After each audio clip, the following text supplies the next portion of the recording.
So we're watching you walk around Times Square here, and you made the announcement of what you believe. You're talking to several protesters.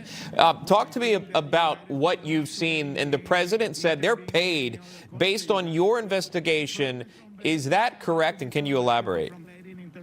Yes, absolutely. Well, the president's bang on.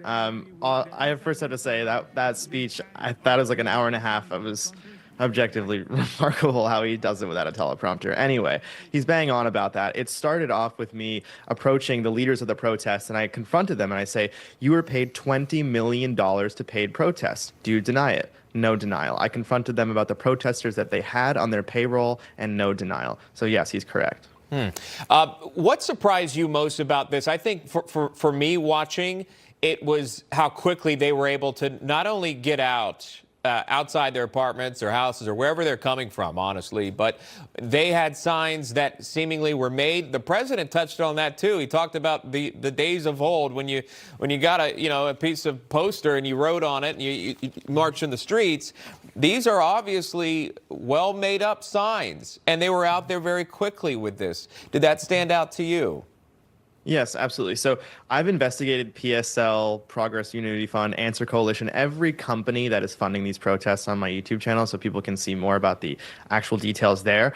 But yes, he's completely correct about that. And it's about socialism. These signs were printed actually months ago when the first hits on the narco-terrorists happened. So the signs were printed ahead of time, but they all have socialism written on it from the PSL. So. Interesting. The president continued to talk about this. He talked about, I want to say, 24 different topics, which you highlighted as well. But he did stay on the protesters. Let me play this for you. I'll get your reaction. The radical left, they actually have people, and it's hard to get them. They're all paid people. Most of these people are paid.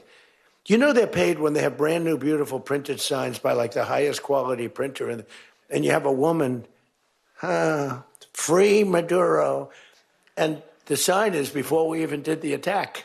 You know, free Maduro. Why do you want him freed? I don't know, but he should be free. Oh, she reads the sign. What does that say? It says free. Well, that's what I believe. And this is the woman. Let me play this, Nate, for our viewers. This is a woman comparing President Trump to Hitler. If a democracy comes out of this, will you be happy about it? Out of Venezuela? Yeah. I know it's not. I know it's not. And how do you know that a democracy won't come? Because of history. He's literally replaying the history playbooks. He's literally following Hitler's playbooks. Like, we can't ignore it. We need to stop ignoring it. We need to read history and stop ignoring that. This is not, he's not trying to fight for democracy. Let's be for real. He's not doing that. He's not even fighting for democracy here. So let's stop acting like, oh, if he does do it, if democracy does come out of this, are you gonna? No, it's not happening. We need to stop saying that we're hoping when it's not happening. I've had enough with this president and people saying, let's hope, let's hope, let's hope. I'm fed up. That's it. There's no hope. He's not doing. He's not fighting for democracy. We're not gonna get it. We need to stop hoping, because that's only leading us worse down the hole. And you mentioned that he's following Hitler's playbook. As a Jew, I would love to know about that, because I wouldn't want another Hitler. So how is he following Hitler's playbook?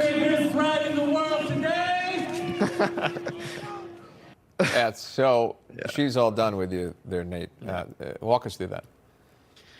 Yeah, well, isn't it quite astounding how this is now a mainstream talking point amongst the left, and why they've really lost their identity, comparing Trump, who's been the best president for the Jewish people ever in the history of this country, comparing him to Hitler and saying it like it's almost this casual thing. It's an extremely serious accusation, and I'm hearing it all the time on the street. And that's why the left is just struggling so much right now.